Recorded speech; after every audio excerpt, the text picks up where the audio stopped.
guys, and welcome back to another video. In this video I will be doing a rookie update, I guess, in a sense. I know that this video will probably have so many changes to it come round 1 and round 0 in a sense, but I thought I'd just give you, like I was doing with the mid prices and the primos, sort of my thoughts on a lot of these rookies that are probably not going to play a lot of them, so we can skip over quite a few of them. But we do have a couple of key rookies. I know that I said a couple of videos ago that there was probably, might have been in my team update video, that there was about 15 or 20 rookies that we are probably tracking at the moment that look on track for a round 1 debut. Or a round 0 debut. That's probably still roughly the same at the moment. Out of the known ones, you'll probably get another 5 or 10 that are probably in unknown territory at the moment, and then maybe another 5 or so that are in the sort of not really useful territory, I guess, with like the key defenders, key forwards, etc. like that. But anyway, let's just jump into this video here. So I will be going team by team in, and the annoying thing is now with the 230 to 340 bracket, I don't need to cover both brackets, but should be pretty quick with a lot of these teams, as they only have really 1 or 2 guys as that sort of, if you think about 18 teams times by say 1.5, that's 27 guys. That's roughly around the marker of guys that are both noteworthy, unknowns, and sort of key position players that I was mentioning in the intro. So Charlie Woods probably coming from too deep to be a starter rookie at the moment from what I've heard, but looks to be impressing. I believe this is his second preseason, so should be doing all right there, but doubt he gets a game given that stacked sort of midfield. Tyler Welsh, nope, just don't think he's going to be valuable. He might get a debut, but key position, Gallagher, Toby, Gallagher, Murray, and Ryan. None of these guys are really on my radar at the moment, to be honest with you. Could see Oscar Ryan getting a potential debut from Adelaide early-ish, but then again, that would be a sort of almost a rebuilding move, I feel like. But anyway, I'd also want to just say before we get through all of this is just that for your team, just put down the guys that are probably going to debut for your side, or that are really good potential debuts, just because obviously with me, I'm going to know the sort of highly owned guys, etc. I'm going to know the Swan stuff, but there's so much team coverage, so many teams to cover, so you don't really know everyone. Like for instance, for Adelaide, I know Sid Draper's tracking pretty well. Dan Curtin, probably not the best news update, I guess, in the last week, playing more forward than non, and if he was playing in the midfield, it was for the B side rather than the A side, so that's sort of what I've been hearing over the last week or so. So that's probably not the best, and that's why he's probably on the outer for the forwards rookies at the moment for me. But yeah, Sid Draper's looking pretty good at the moment, and then you've got Hugh Bond, who did play, but it felt like more of a defensive side player last year. Then we move on to the Brisbane Lions. Tunstall, heard, I think it is SuperCoach DR, pump him up a little bit, so you can kind of see that these are the content creators that for their own sides pump up 1 or 2 guys, and he was sort of the guy that's been pumped up for the Brisbane Lions from what I remember. Brandon Ryan playing that more key. Torrent, Marshall. Marshall could be an interesting one mid-season if they get an injury or two, as I feel like he's the guy that, I think I said it in my rookies video way back 3 or 4 months just after the draft, was that Sam Marshall could play an interesting role even in a stacked Brisbane side. He's just got so much versatility and speed that he could play later on. Craven, McLaughlin, Gallup is a key from my memory. Lloyd, Beacon, and Zach Estelsey. Zach Estelsey, I'm surprised hasn't, but maybe because he's just a key, he's taken a little bit of time. But yeah, I wouldn't be surprised if there's injuries if he's the one that has to be called up. But they've got more depth there with like Dodie and stuff like that. Braun, Gardner, Henry Smith, Robinson, and Levi Ashcroft. If there was guys out of this range that I'd be expecting, it would be obviously Levi's going to get the round 1 or round 0 start, You'd expect that. He's been playable. So basically, if he isn't injured, he's going to play. And we know he's coming back from, I believe he was one of the ones that was coming back from a shoulder surgery, but he'll be, if he's fine round 0, he'll play. And then Devin Robinson probably just can't find a way into that Brisbane side. He probably should have moved to West Coast, to be honest with you, if he wanted game time. Moving on to Carlton, and I'm trying to make these sort of 1 or 2 minutes per team so that it doesn't run too long. Moya, I think, gets a really good run at it this year from what I've been hearing. A lot of Carlton supporters are saying that he's going to be a guy that really does sort of step it up. So, yeah, really intriguing about that. The Camporelli brothers, I haven't heard anything too special about them just yet. Maybe they're like the mid-season, late-season debutant type of scenario, as they haven't really been featured on any sort of any sort of best 22s or anything like that. So that would mean that they're sort of 1 or 2 back from what I've seen, and haven't really seen anything about any of these guys as well. Carlton's probably the harder one outside of Jagger to see anyone playing, to be honest with you. Jagger's going to get that start you would expect, even if it's at that half forward / on ball, with Sammy Walsh having some injury problems, even though he's back fully in training. In non-contact training, I should say, running at least. Jagger, you would expect in blowout wins or anything like that to get some full on ball time, which can be really, really beneficial to him. He's one that just racks it up. I wouldn't be surprised if he averages 20 odd touches a game almost as a rookie. That's just how good he is. But he'll probably, I have a feeling he probably averages in and around that sort of 70 marker, 75 marker. Not the biggest non-disposal type of guy, but will still sort of average, I feel like, even though I said not the biggest non-disposal, probably still average 2 marks, 2 tackles type of scenario, which, yeah, if he gets that, then that's sort of leaning towards that sort of 65-70 range.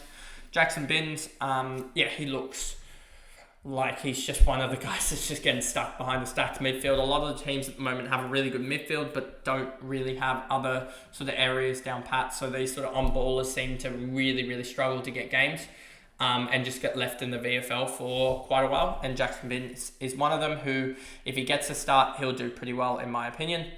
Collingwood. This one's probably an interesting one just because of the injuries that they've had. So there is a guy that is more rookie-like that I'll get to that should start round 1, but he's not, I don't think, rookie price because of one game. But anyway, Giath, Steen, Ilare Smith. Hayes is one that I've heard some really positive things about, so could he be, I've heard, potentially wing half-forward type of scenario for him. I think he gets an early-ish debut, but we'll see about that.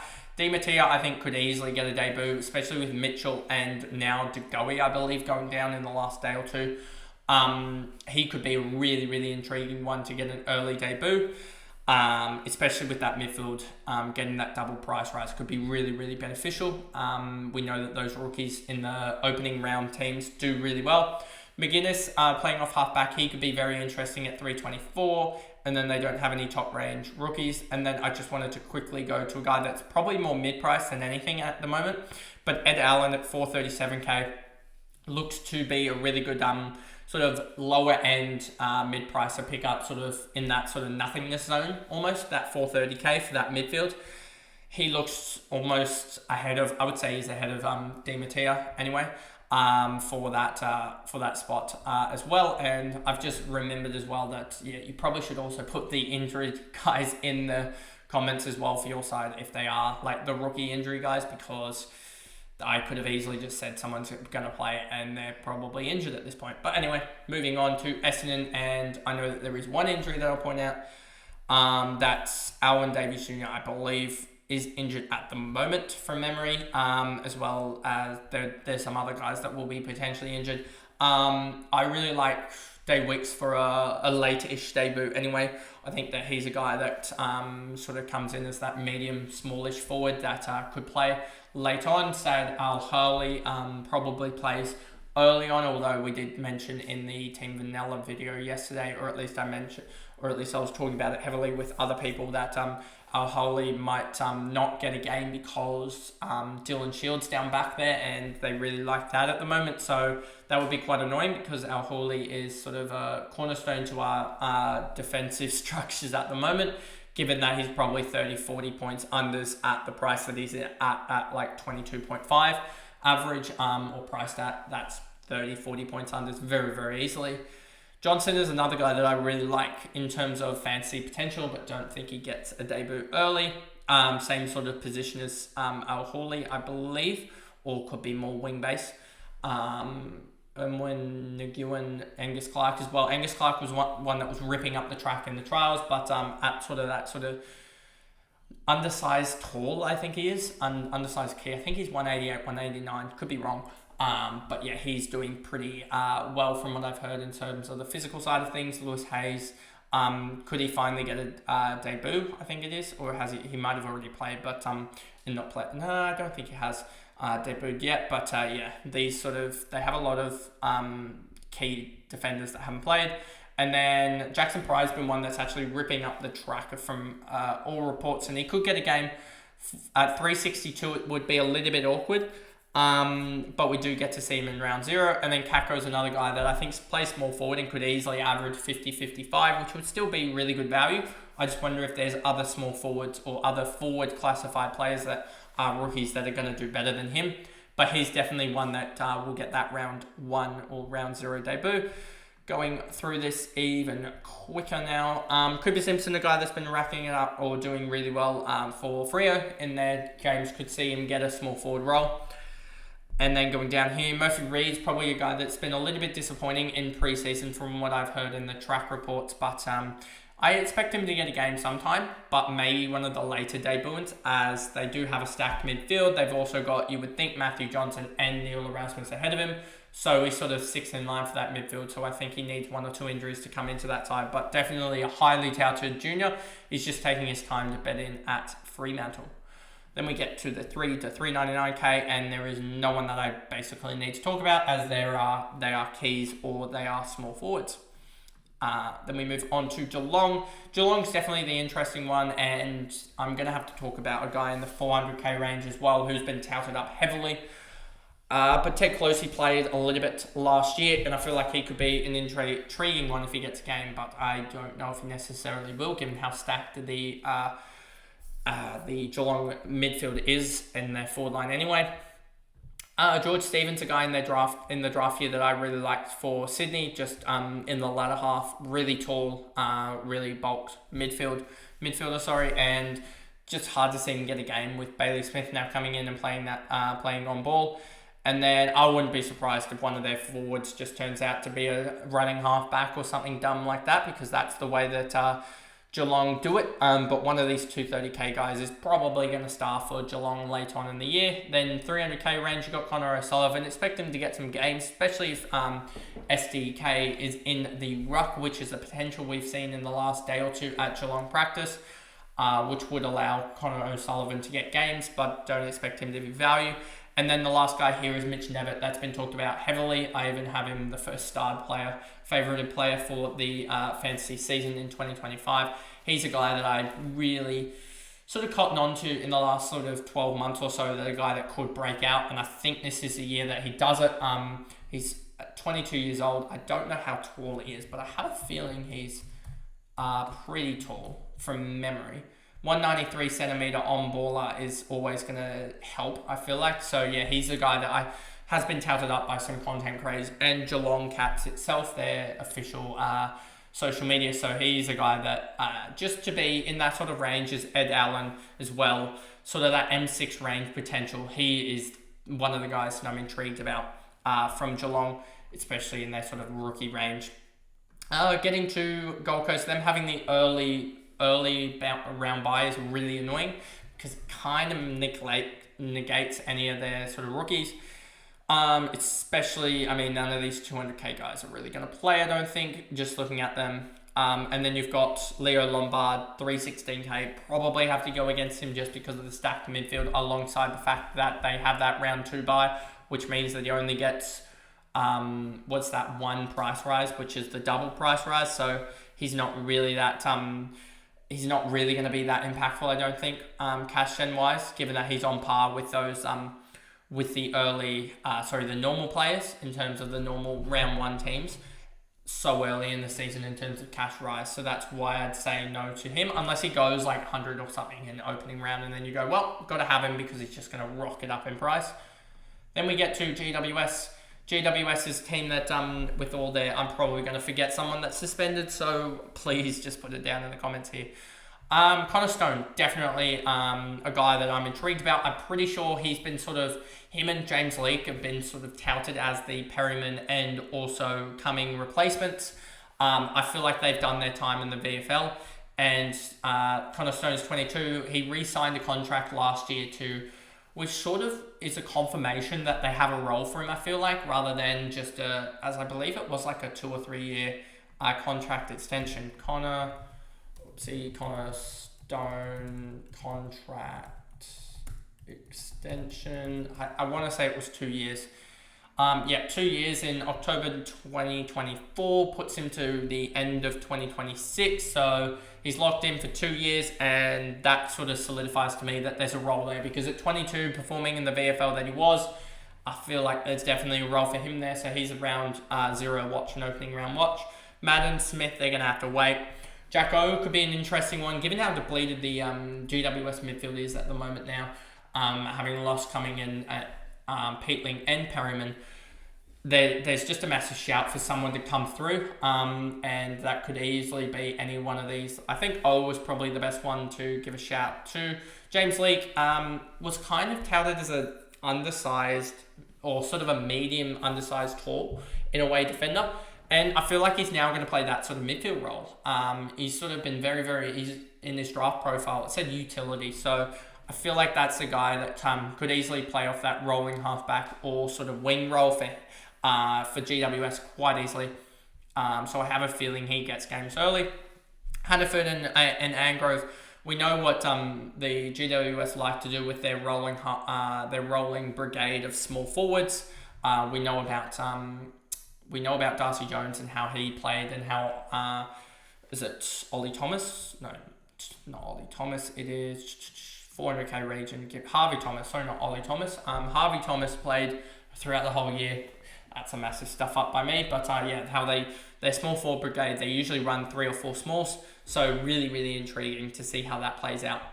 And then I don't think anyone else. Harrison Oliver, and definitely also an interesting one off halfback. He could get an early debut as well that haven't really been talked about, but he does have that round 2 bye as well. So all these guys kind of is a little bit annoying for their early bye. And just checking in the 300k range, it's Fonte. Fonte could play, but at 322k, it's a little bit annoying to get him. He has a 31 break even, but is he going to go that much over that? Intriguing. Hawthorn here. Cody Anson's probably the pick of the 200 to 300k guys. And he was a late, I believe, NGA was he? To Hawthorn. Definitely a guy that I feel like could be a really, really talented AFL footballer, sort of an inside mid type.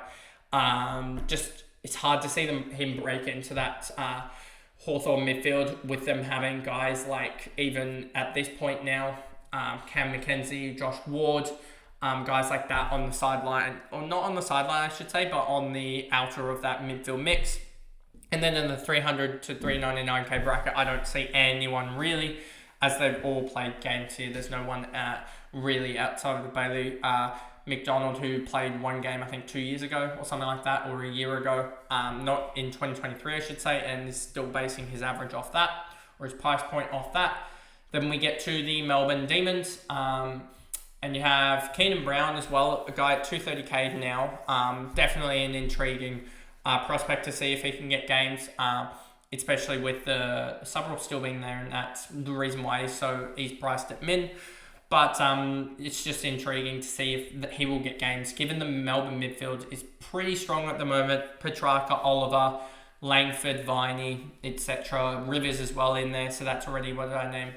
1, 2, 3, 4, 5 guys there. Keenan Brown's probably got to play a small forward or wing role, to be honest. I don't see him getting in the full-time on-ball brigade. And Johnson, a forward. Could he get games? Probably not. Matthew Jefferson as well with the big... could be an intriguing one, given that they probably need extra keys at the moment for Melbourne. Could he get a game finally is an intriguing watch there. Jed Adams and then Ricky Mentha. And then we go to the 300k bracket. It's probably the more interesting bracket for the likes of the Melbourne Demons. You have Charlie Spargo. Could he get some real good game time there? At 340k, 25-year-old, could he get some games? there. But then you've also got Xavier Lindsay, who we thought would take that halfback role. Dylan Alexander was really hot on that, but ended up being what looks to be Caleb Windsor taking that, which could be intriguing given that 605k. He could be intriguing, but that's for another video. But Xavier Lindsay on the wing, he's still going to probably outdo his price. It's just outdo his price massively. It's just, is he going to be that 25 guy, that plus 25 guy, or is he going to be like a plus 40 guy? Because like we know with Darcy Wilson and guys like that, the wingers you really want in that forward status category, because that's when they do profit, and Xavier Lindsay just has the midfielder, which the midfielder only, you're really looking for that plus 35, 40 guy. Harvey Langford, I feel like is a guy that could easily do plus 35, 40. We just need to see that role. Probably playing mid-forward split, 35 or so percent CBAs would be my guess, 30 to 40%. As well as splitting pretty much even time in the forward line as a marking target, as he is 192 centimetres, I believe. Then we get down to North Melbourne. North Melbourne's an interesting prospect, especially with George Wardlaw now going down with a hamstring potential injury. He's getting scanned at the moment. I'm not 100% sure on that. It's probably going to come out in the time that I record this, so the time it gets released. But yeah, he's gone down. Robert Hansen Jr.'s probably got some more fighting now with both River Stevens and Jacob Constanti there next to him in that sort of small forward brigade there, and the developing small forward brigade. So I expect them to spread the games out there between them, but you'd expect 25, 30 games between the three of them at least. Dawson, maybe not. Goad could get some backup ruck minutes, potentially as a ruck forward, but I don't know how good he is there. Urquhart, someone that I've definitely heard and flagged about. I know that some of the draft experts or content creator experts were sort of talking about him as a really, really hot prospect, other than the fact that he can't kick to save himself. He does everything else really well. So if he could easily be the George Wardlaw replacement early on or something like that, as they really need a grounded sort of that bigger bodied guy in there. But they could also just turn to more a bigger percentage from Luke Parker as well as Jai Simpkin. You get them, instead of those two sharing 90, 95%, you get them up to about both 60%ers, and that suddenly covers most of George Wardlaw's time, and then you give Harry Shizzle more time, and that's how you cover it very easily, and you can get another guy in there in another position. But anyway, North Melbourne, that's the 299 to 200 to 299. Then you have the 300k range. This one's the intriguing range here. Finn O'Sullivan, we've heard all throughout his draft year that he's more of an impact rather than quantity of possessions type of player, and that's what we hate for AFL Fantasy and Supercoach. So yeah, just not a guy that I'm looking at the moment, as it looks like he's going to be playing off half forward at the moment. But maybe with the Wardlaw injury, he gets just that slight little bump from say 10-15% on ball to sort of that 25-30, and that's enough to be sort of a guy that we select. But at 337k, you're paying up for that, whereas you're going to get that I feel like in Harvey Langford, I would rather Harvey Langford over Finn O'Sullivan, to be honest with you, but that's probably where I'll go wrong. Finn O'Sullivan is owned by 17%, which is quite odd for a rookie midfielder to be owned by 17%, such high up in the draft board.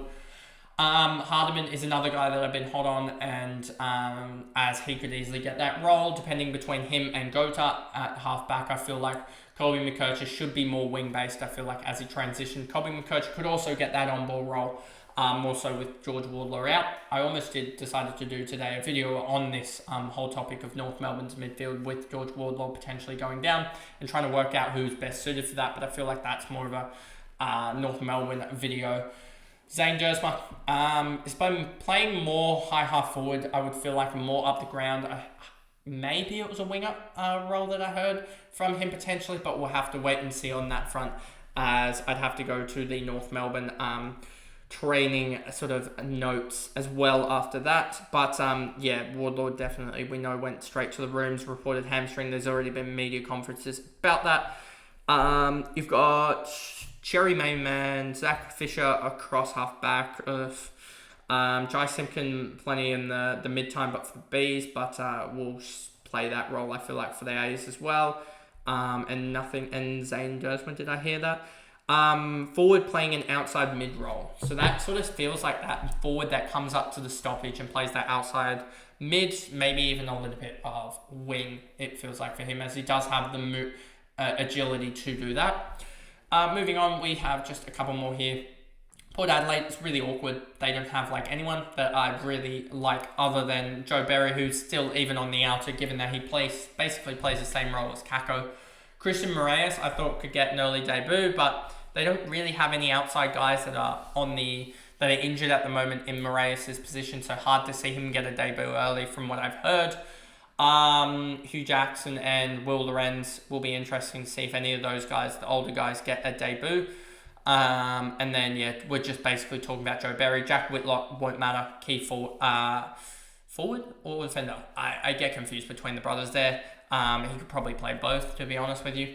But Joe Berry is the guy that we're looking at from Port to see if he and by all reports from all their forward coaches, from every sort of media conference that's mentioned him, it sounds like he is a lock for round 1, which is really good to see a rookie get pretty much named 40 days out, 6 weeks out from the opening game of round 1. Then we get to Richmond, and this is probably the team that I should spend the most time on, but I mean, it's kind of obvious, a lot of their players at the moment. Caleb Smith is in a battle, I feel like, with quite a few players for that halfback role to partner Jaden Short. Obviously, we do have Loston or Bolter, the one that's out currently with the suspension. Josh Gibcus as well isn't going to be back anytime soon. Looks to be around 6 to 8, as Judson Clark is the leading ACL repair candidate to play earliest, I guess you would say. And he sounds like in April, which is around 4, so that's where I got my round 6 to 8 guideline for Josh Gibcus. And I wouldn't be surprised if Josh Gibcus plays 3 or 4 games in the VFL just before getting back into it, because he hasn't played in so long. And then you have pretty much all keys. Luke Traynor, wouldn't be surprised if he gets a game early, but at 280k for a sort of key back, a distributing hybrid player, it's kind of hard to play him, I guess, or to select him for certain Campbell Gray. So Alga's probably the guy that I'm most confident out of these 200 to 299k guys that sort of gets a game. I mean, Caleb Smith, I've heard some mixed reports about him playing, but if he does, he'll be the guy that definitely is in most teams. I feel like he's probably highest ownership at the moment out of these guys. 2.36, Luke Trainor's at 5, and Jasper Alga's at 0.63. So intriguing. Josh Gibcus is the most owned, but he's not going to play, so disregard that. Then the 300k range, they have quite a lot. Kane McAuliffe is a guy that played quite a few games last year, 9 games, 40 average. I feel like he is a guy that could really step it up next year. In 2025. He could easily play a lot of games with the aging midfield for Richmond. Hopper's injury prone. Prestia probably only has 1 string left in his hamstring. So he's probably going to retire soon anyway through injury. So I feel like Kane McAuliffe's the obvious one. Sam Layla, much to the same as like a Finn O'Sullivan. It feels like he's an impact player over quantity of possessions, and that's something we tend to stay clear of. 40% owned.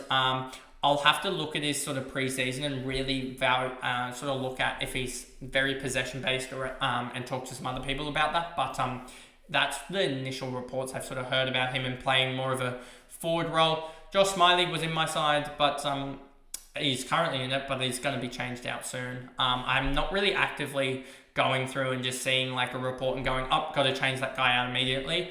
So he's kind of just sitting there at the moment. But as a price holder, 322k.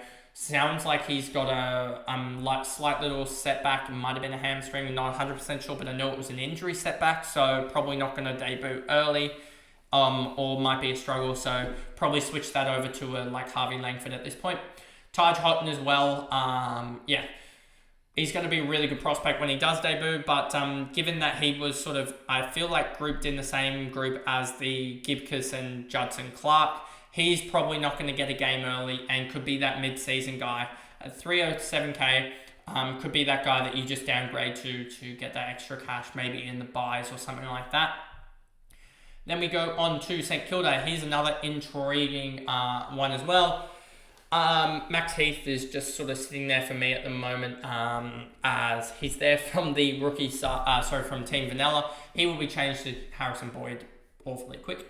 As one of those guys probably has to play with Rowan Marshall down injured at the moment, 5 to 8 weeks, in doubt for round 1. Dodson, Boxall, I've heard quite a huge, Hugh Boxall, there's a joke there. Heard some good signs about him, but Max Hall's probably the most intriguing on-baller from St Kilda that I've heard about. I think he gets a debut mid-season, depending on injuries. I know that they do have McRae, Steele, Phillip, who now injured, opens up the door for Windhager or Clark. They're probably going to go with 4 of them, which probably puts Hugh Boxall and Max Hall 1 or 2 off getting a game now, so that'll be interesting there. Angus Hasty probably competing for the wing role, and it's probably 1 or 2 back, you would expect. And then don't really see anyone else except for Harrison Boyd, who could easily be an R3 massive cash generator there. I don't think I'd want to go with Harry Boyd at R2, just for the fact that Rowan Marshall could be 1 or 2 weeks away at round 1 if he isn't playing. And at that point, Harrison Boyd could be easily chucked or could easily play a 50-50 role. And do you really want to a min-price ruck at R2? That's going to be quite hard to sort of flip it around very, very quickly. So I feel like his best avenue was R3 for that reason. If Rowan Marshall was season ending, go Harrison Boyd at R2, I feel like, but he's not. So that's the case there. In the 300k range, you have Travalia. Alex Tyru, very much the same with some other guys that are sort of that undersized tall, I feel like. I just don't go there with keys, especially debutantes. They don't score well. Or shouldn't, I should say. Toby Travalia, playing on a wing, he should easily do 60, I feel like, and that's good enough for the defenders early. We move him on, one of the first upgrades, I feel like, because that wing role is very volatile, so you probably want to move him on as quickly as you can to one of those guys that are on the early buy that you can get to very, very quickly. And then we move on to Sydney, a team that I can probably give you the most detail about. What it looks like at the moment is that Sydney are going to... Tom McCartan's probably, it feels like to me, is playing there more up forward just as a precautionary in case needs be in the season, because currently no Hayden McLean or Logan McDonald. Logan McDonald in a race for round 1, which sort of puts together a partnership you would expect of Hayden McLean and Joel Amati in the forward line, and then Tom McCartan goes back. But if Tom McCartan's playing forward and they have 2 forwards, then you're going to probably see a debut for Paddy Snell. I feel like he's the leading key position player, and you could see Will Edwards get a game, but I don't expect that. So yeah, it would be out of Paddy Snell or Will Edwards for the key position players. For the small forwards, you've got Corey Warner, Caden Cleary, Braden Campbell, Tom Hanley, all trying to partner alongside Tom Papley. Whether they go 2 or 3 small forwards is a big question. That's dependent on how many keys they go and how many on-ballers they go, because Chad Warner could easily be in that forward line a little bit more this year if they go Angus Sheldrick in the midfield, as well as Callum Mills. So if they have 4 or 5 on-ballers, there could be 1 less small forward there. So Caden Cleary currently in my side, I feel like he's one of the locked-on small forwards, but I could be completely wrong. But I feel like one of Corey Warner or Caden Cleary is going to partner him. I don't think it'll be... I think Braden Campbell's a little bit behind Caden Cleary at the moment. Caleb Mitchell, just don't see an avenue for him. Will Green's developing nicely. Indy Kirk's playing off half-back from memory. Tom Hanley is a little bit behind in the small forwards. Detoli injured. Ned Bowman's a medium that's probably 3rd back at the moment. Riley Bice is a couple back in the half-back slot. Riek Andrew is developing. Blake Lidler's challenging with Sam Wicks to be the successor to Harry Cunningham. Edwards, Snell, and then Buller as well as an intriguing one in the forward line, as he's, I think, been performing pretty well in preseason, but not the absolute standouts. Then you have Lewis Melican, the leader in the back line at the moment. Sam Wicks has been training down back, and Joel Hamling in that 314k. It's forward at the moment. Who knows where he's going to play. Brandon Campbell probably playing more up forward next year, not really fancy relevant. And then you have Ben Patton and Sheldrick. Ben Patton's been surprisingly really on fire this preseason and could easily take that sort of what we thought Callum Mills might play, that sort of lockdown role in the backline. That would be very, very intriguing, as it would tighten up the Swans backline very, very much so, as they get rid of that sort of ball user type of player and replace it with more of a lockdown. And then you've also got Angus Sheldrick, who's been probably the star out of the under sub-20 game players for the Swans. He's been really, really good in that sort of midfield role as sort of the leading midfielder, I'd say, for the B side at the moment. So could he get that 4th or 5th on ball role is very, very intriguing. We know the Swans, they do have Chad Warner and also Isaac Heaney in the same side, which are both forward threats who can score 30, 40 goals in a year. So you do also have to consider that they will take probably 20% less than a normal full-time on for a sort of debut type guy, or like a Angus Sheldrick who's played 9 games across 4 years of AFL footy and is turning 22 this year. Probably the prove it year for him. Then we get to the West Coast Eagles, 200 to 2. And also we just heard that both Elliot Yosen's out for round 1. Liam Baker just went down with an ankle injury, so I don't know the full specifics on that. Harley Reid's already had a concussion this preseason, but he's back and fully back from that, I suspect. So there's that. So you've got guys like Clay Hall, Luca Grego, Tom Gross, all sort of battling for that on-ball role, that potential there. Bo Allen as well playing. I don't know what role he's actually playing at the moment for West Coast, but I suspect he gets a round 1 debut, but we'll have to wait and see on that front. Joe Shanahan, I believe, has been playing off half-back this year, which is intriguing, but we heard about it in his draft year, just fractionally, especially after night 1 when he didn't go from memory. He didn't go in night 1. When he was sitting there in night 2, everyone's like, he's a massive key forward, probably one of the best in the draft, but he's also spent some time at half-back as a key defender, intercepting player, so intriguing what role they play him there, and Archer Reed's been doing all right from what I've heard. Could be completely wrong with this. And then the 2 guys I wanted to highlight here are Jake Hutchinson and also Elijah Hewitt. Jake Hutchinson's playing half-forward sort of role in the AFL, except for this last game that he played in the year when he went, if we look at his 2024 stats, he went 73. In SuperCoach, it was a 102. He's been training on ball, so he could be an intriguing one if he gets that role. Elijah Hewitt as well. I feel like he's the guy, Elijah Hewitt. I'm going to stick to this. 60, 65 is probably where he goes, around that marker. Somewhere maybe 70 plus is an absolute blessing as a forward, and so that's why he's one of the better rookies, just because he's going to get that role now, especially with Yo and also Liam Baker potentially out. I know that Liam Baker was probably going to play half back, but yeah, just plenty of injuries at the West Coast Eagles at the moment, so Elijah Hewitt should get that role. And then we go to the last team, and here we go with the Bulldogs. Arthur Jones, small forward potentially. Cooper Hines, Luke Kennedy playing sort of that midfield hybrid, half-forward hybrid potentially. Luke Kennedy's more of that contested player, whereas Cooper Hines is that genuine hybrid. Luke Kennedy was the guy, I think he won the 2K time trial or 3K for the Bulldogs, whatever method they do. So he looks in really good shape as well there, so he could potentially get games. I think Cooper Hines is probably the more dangerous one that could get games. As a 191, they could go smaller, and he could be the guy that they just present as the sort of medium forward third, tall type option. That could be a really intriguing type of scenario there. He seems very, very similar to Zane Dersma in his characteristics.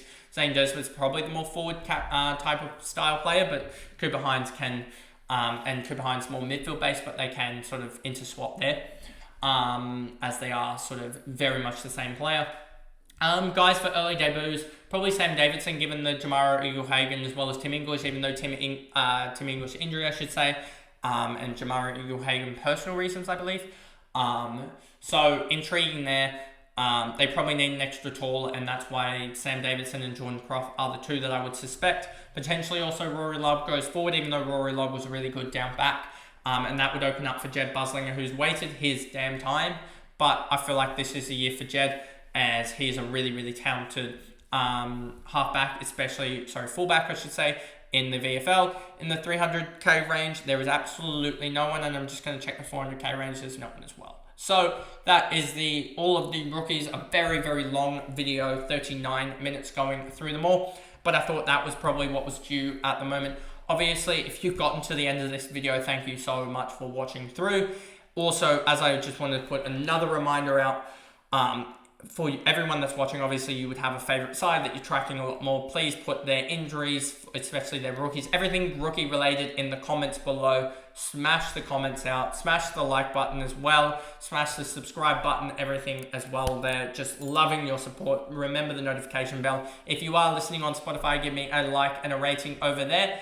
As well as I believe you can put comments as well on videos. So put that all there, and hopefully we can gain a lot more knowledge just through the comment section as everyone does that. But I will see you guys in the next video tomorrow. Bye guys.